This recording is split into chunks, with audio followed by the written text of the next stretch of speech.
రేవంత్ రెడ్డి రాసిచ్చిన 4 ప్రశ్నలు పట్టుకొని 40 రకాలుగా అడిగిండ్రు ఏసీబీ అధికారులు. పైసలు ఇక్కడి నుండి పంపినమని చెప్పినాం, పైసలు అక్కడ ఉన్నాయని వాళ్ళు చెప్తున్నారు. ఇందులో కరప్షన్ ఎక్కడుంది? ఏసీబీ విచారణ అనంతరం BRS working president KTR.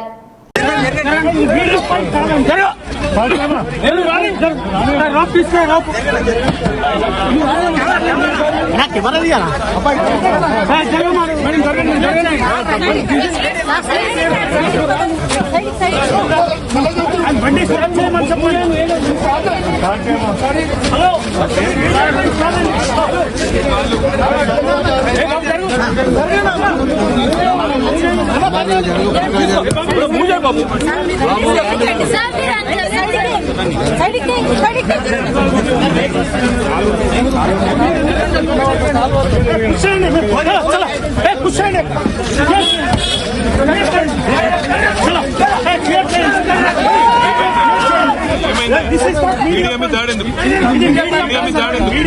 Problem ఏంది? ఇక్కడ మాట్లాడుతుంది మీడియా పాయింట్ ప్రాబ్లం ఏడుంది?